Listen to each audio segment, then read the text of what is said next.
Hey everyone, welcome back. I'm Corey. And I'm Kendall. We have a really fun conversation for you today with author Alex Grass. His brand new collection, Infernal Tramps, has just been released. And if you're a fan of weird, unsettling, thought-provoking horror, this one deserves a spot on your reading list.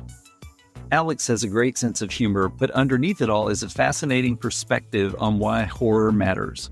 We talk about recovery, authenticity, growing up on whatever happened to be playing on HBO, and why facing the dark parts of ourselves can actually help us heal instead of hiding from them. We also talk about Stephen King, Alien, The Thing, childhood horror memories, terrible fathers, video stores, and whether getting a 1-star review saying your book should be banned might actually be the highest compliment a horror writer can receive. If you've ever wondered what inspires someone to write stories that are equal parts disturbing, funny, and surprisingly human, you're going to enjoy this one. Here's our talk with Alex Grass. Alex, welcome to the Horror Heals podcast. I'm happy to be here. Thanks for having me. I imagine this has got to be an exciting time for you. This month, your book is arriving. Are you nervous, anxious, excited, all of the above? It's my fifth one. I would say that probably it's one of the good ones, along with maybe one or two other ones. But I kind of got used to it. I mean, there's no nerve-wracking experience as bad as when, like, you put out your first book the day it goes out. I remember that very well. I've had nothing like that, but like just you release the book and you're like, nobody's going to read this, are they? And I was very happily proven wrong. So, you know. Okay. We'll talk more about the book here in a minute, but just curious, what do you think about our theory of horror culture and horror movies and books and all that being good for our mental wellness? I think it tracks. I think my experience with the contrary phenomenon being repression is it's like popping Mentos into a Pepsi bottle and then closing the top, you know, it's gonna explode, you know, it's gonna happen at a point. And listen, I'm a big believer in, you know, a life more well lived if it's more honest and more authentic. And you try not to pretend to be someone that you're not, and you try what you can to be completely truthful. Of course, you can't always be completely truthful, you know, like, you know, when like your aunt comes up to you and, you know, she's got like, you know, one side of her face is palsy and she's covered in cherry angiomas. She's like, am I beautiful? Of course you're beautiful, Aunt Doris. Gorgeous. Listen, the world is horrible and terrible things happen. Many things I think that are much more horrifying than the horror genre itself. I don't think people can reckon with the terrible things that happen to them unless they, you know, face them candidly. And that is, I guess, the idea behind the horror heals theory, right? Was writing the stories for this particular book cathartic for you? I mean, there's always like frivolous stories, right? So like I wrote one story, it's flash fiction. It's called A Woman of Distinction. And it's basically just like this immortal decides because some guy bumped into her on the subway and spilled something all over her dress that she's going to kill him in like a bunker out in the middle of the woods. That was just fun, you know? But there's another one where like, you know, the character is a wife killer who was an alcoholic before, and that, you know, that's how he ended up killing his wife. I mean, and I just to be clear, I've not killed my wife, but I did used to be an alcoholic. When you're writing it, you know, you feel relief if you're past it, and you're never really past it, right? But if you're, you know, for the day you're beating the demon, then you look at it and you sort of like, wow, that's remarkable. Like I used to live my life in a very miserable way all the time. And, you know, I just like, I don't know why I didn't do anything about it. You look back now having some distance, you're like, wow, I just feel silly, you know? We might have to get a glimpse of your wife before this interview's over, but just to be clear. You mean evidence? Right. Hold up today's newspaper. That's funny. Young Alex, what was his first exposure to horror? You know, it's hard to remember because it was so young. And my dad was not a fan of the genre, but he would take me to see everything in theaters, everything. So I remember seeing Terminator 2 when I was like 6. So I'm sure it was, if I had to guess, it was probably one of the Alien movies. I was a latchkey kid. So like whatever was on HBO or like for that matter, whatever made for TV horror movie was on. I remember watching, and I haven't gone back to rewatch it because I don't want to ruin the experience. I remember watching the ABC miniseries version of The Shining, but I do have very stark memories of what terrified me very early on. I don't know, first is hard to recall. First is hard to recall because it was probably something like, I was 5 years old and I saw Killer Clowns from Outer Space or something, You remember the era. It used to be you watched what was on TV. There wasn't a choice, Absolutely. You watch what's on and that's what you watch and that's it, The world used to be a lot more, you get what you get and you don't get upset, Well, it's funny that you say that because I can vividly remember being like in middle school and, knowing that everybody watched the movie that was on last night. You know what I mean? Like, yeah, I mean, you would go to school and everybody could talk about it because everybody was glued to the television.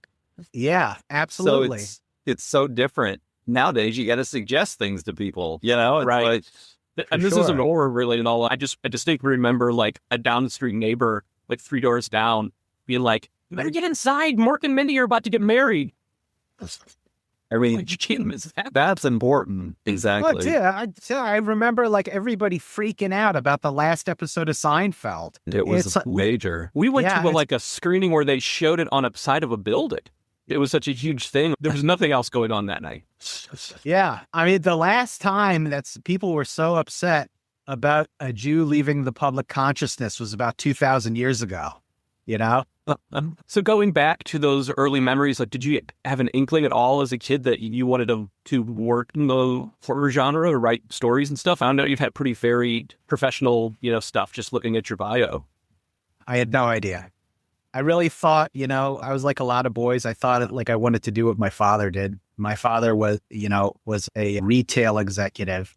And I just remember him like just saying, he would just tell me all the time, like, don't do it. It's the worst. It's like, it's just like soul sucking, never work retail. He said, never work retail in any part of the vertically integrated industry of retail, Well, he was right. Of course, as a kid, worked in retail. And when we moved to California, I swore, I'm never getting back in retail. But in order to do the marketing and community outreach for the company that I ended up working for, I had to become a store manager first, which actually wasn't, it was a good company to work for. But, and then, within a year, I transitioned over to corporate, but, and was there for 8 or 9 years, which that was, the good side of that was like the marketing wasn't like hard sell kind of thing. It was really all around animal rescue, which we're like crazy animal people anyway. So, which is why we're surrounded by dogs. If you're doing retail and animal rescue, it's like, that's a very different type of retail than, like ringing up Plan B at Duane Reade, But, so when did you eventually realize like, hey, I want to write and things are going to get a little dark? I always wrote, and I always wrote more than other people, but it wasn't like really to any end, I was just writing because like, oh, this might be fun. Or, I remember when I was like 14 or 15, I wrote, just basically like, I think the technical term is doggerel, but the like dirty limericks basically, but with,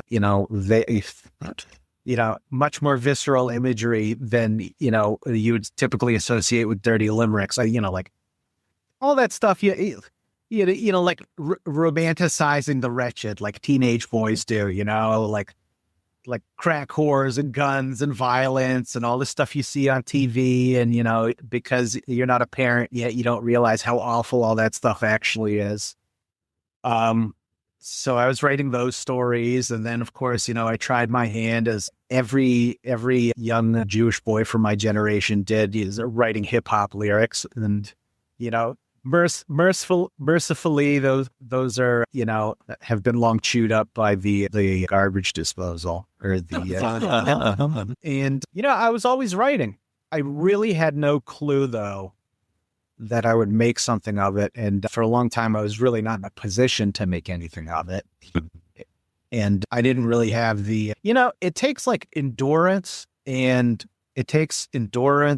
like psychological will to write a whole book, And it's not like other things. Like other things are very hard, but if you're doing them with other people, the harder it is, sometimes the easier psychologically it can be because then you band together, Writing on your own is like, it's testing yourself against yourself. And, you don't want to be your own referee and advisor when, you spent decades being an alcoholic, So it's a big challenge.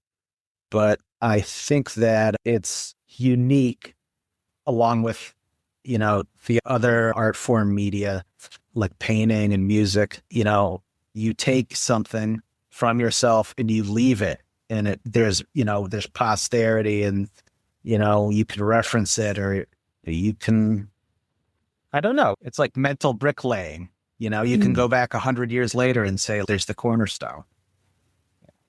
When you first started getting into the horror writing, were you the sole audience, or did you have aspirations of, this could be something for people? I think it happened all at once. I think I came out of rehab and I started reading a lot of Stephen King. And I can't remember exactly why that was. I really cannot remember why that was, especially because for years and years and years, I had read no fiction at all. Like no fiction. Until like just the year before, leading into rehab. And then I picked up, I'm trying to remember the first Stephen King book I read when it might have been Dr. Sleep, actually. There's a recovery theme in that book, and it must have resonated with me. I just became basically obsessive about it. I read like 30 Stephen King books, and obviously the longer you read and the longer you write, the further you get away from even the most paternal figures in horror. And Stephen King's a good ways in my rear view, but I'm not going to knock a guy just because you don't shit on a hamburger just because you like steak. Stephen King for, horror readers and writer, that's the Big Mac. Do you think it was it maybe consciously or subconsciously you started reading Stephen King after he had his accident and got sober? Interesting. I think there was a wide gulf between those two instances. I remember learning about the accident when it happened. I remember it sticking in my head. I remember that sticking in my head. I remember when John Candy died, it really stuck in my head. My dad was a huge fan of John Candy.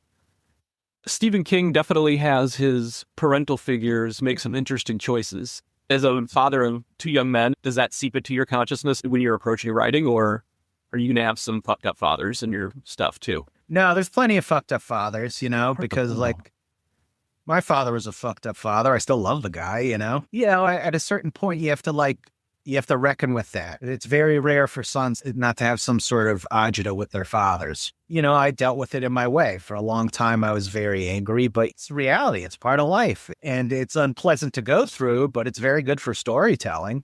It's very compelling. Yeah, people want to read about it. And there are things that are sacred, though. There are certain things that, as regards children, that I won't write. Other people can do it. I can't do it. I want the most terrible things to happen to adults, just like more bizarre. That would be fantastic. If a woman could get a modifiable butt implant that she could control with her smartphone, and it ends up sucking the juice out of her body and spitting out 3 doppelgangers, that is better for me. I don't want that to happen to a 10-year-old boy. No, right. So when you're starting to assemble a book like Infernal Tramps, are you approaching it organically, or is it thematically? You just start writing and see these stories kind of will work together pretty well in a book form? I think it's, just like the stories are collected from the course of like a year and a half, 2 years, and probably, there's 3 times as many that aren't in the book. So I think subconscious, I was like picking out stuff that I thought could thematically go together. I can recognize that because one of the stories in the book, which doesn't really fit, it's called The Black Gaucho of Revendication.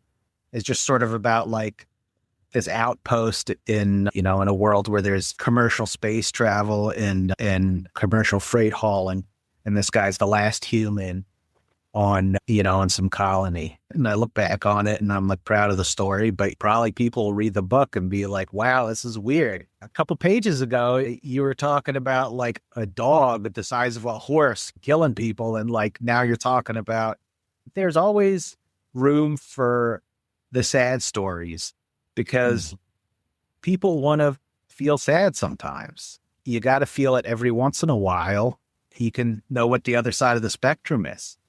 People who haven't gone through like a lot of very difficult times in their life, they're at risk of not having a lot of substance. I'm not saying it's always the case, but you got to know what it's like to get knocked around because like when you feel the relief of getting through like an incredibly hard time and you just like come through the other side and you're just like, yes, like I did it. It's like, it's really the feeling of victory. You have to know what it's like to lose many, many times to understand how winning can feel that good. So when you see reviews or people putting stuff together, like talking about the book, and you hear things like Twilight Zone meets Hostel or Get Ready to Be Disturbed, is that like a point of pride, or you're just like, wow, what are they doing? It's my favorite. And, like I try to be humble. It's so hard. I'm just a child, like, mommy, look at me. I see it with other authors too. Like, actually, I love seeing it with other authors. Like they're the ones who write like splatterpunk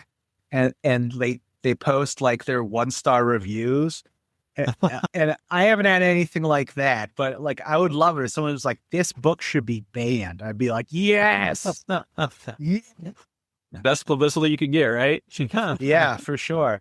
But I read one review and it made me so happy. And like the reviewer said, Mr. Grass, I beg your pardon, but who hurt you? And also, please continue. That's great. What do you want people to know before they crack open the cover or open the PDF? I would say that I work very hard without compromising the weirdness to give something to readers so that they can enjoy it the way that I enjoy my favorite stories.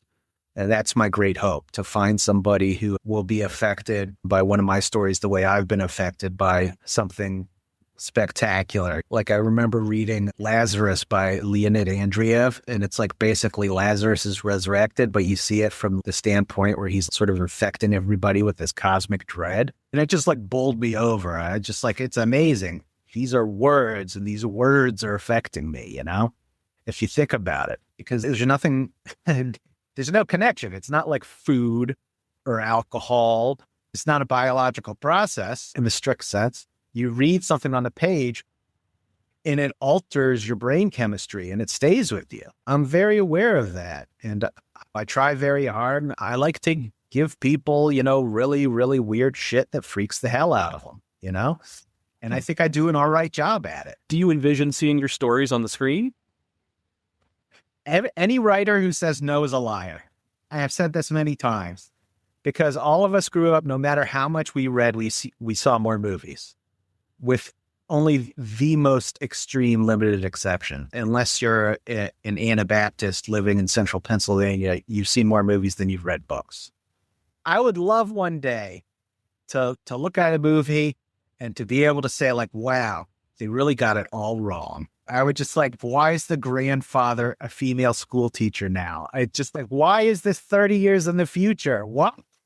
All right. And congratulations just on being able to produce, new and unique horror in 2026. We're living through interesting times. As you said, the world is a mess, and we're also living through a time of horror being kind of, and more embraced by the mainstream. It'll be interesting to see what happens in the genre over the next 5 years. Yeah, there's some really great stuff out there, like really great stuff right now. You have like Robert Eggers making like critically appealing movies, from the cinematography to the choice of actors, and it's just it's very different from when when we were young, and horror was like, I don't know, there are certain things that just, it was almost like people looked at you like you were like you were a genuine sicko. I talked about this with people. It's like, people used to look at other people who use steroids like they were child molesters, That's how they looked at them. And it's embraced much more. And you kind of look at it and there's like sort of, you miss it being dangerous and forbidden. because you were sort of drawn to it because it's dangerous and forbidden. But the grass is always greener, right? Right. Like, who's going to sneeze at, 100 million more people liking horror? It just means they're going to put more effort into it, and I'm going to be able to enjoy more. No, I definitely remember the stigma. I mean, it was like, you think, like, what's the reaction going to be to the mother who finds the Playboy under the kid's bed, or finds Fangoria magazine, and all of a sudden begins into therapy, right? I was a bad kid in school, and it wasn't because of the media I consumed. I was just a bad kid, Some kids are just bad kids. Usually it has to do with a parent being a bad kid. My dad was a bad kid before me. And presumably his grandfather, all the way back to the very first predecessor of the Grass family in the Horn of Africa, probably take somebody's pelt that didn't belong to them, But at the time, my mom really thought it had to do with heavy metal. So she sent my dad in to take my whole, and you remember the CD cases, like the books of CDs. I had 500 of them. And God, I love that thing. And there's nothing more useless now, but I loved it at the time. He's like, all right, give me all the heavy metal ones. And I just looked at him and I gave him this look like, what are we doing? And he's like, listen, your mother wants this, okay? Alex, the last question that we always ask on the podcast is, who is your favorite final person, the survivor, in a horror movie or horror book or whatever you like? Oh, I know. It's hard. You know what? This is a cheap answer, but I'd probably say the alien from The Thing. You know that either McCready or Childs has the thing in them. And it's it's the ultimate fidelity to the genre that seeks to draw dread out of the people enjoying it, that your person will be, or your final character will be the thing that can ultimately destroy the world. And then short of that, it's the time I grew up in, Laurie Strode. I'm sure everybody just mostly wants to say Laurie Strode. But listen, people liked watching Michael Jordan play because he was Michael Jordan, and people enjoy Laurie Strode because, she stroded. Yeah. She strode, yes. And Jamie Lee Curtis. Yeah. Come on. Yeah. Oh my God. My God. I just I remember seeing Trading Places and when it showed her with her top off, and I was just like, oh my God. When you're a little kid, you're like, I want to live in this scene, Yeah, I hear you.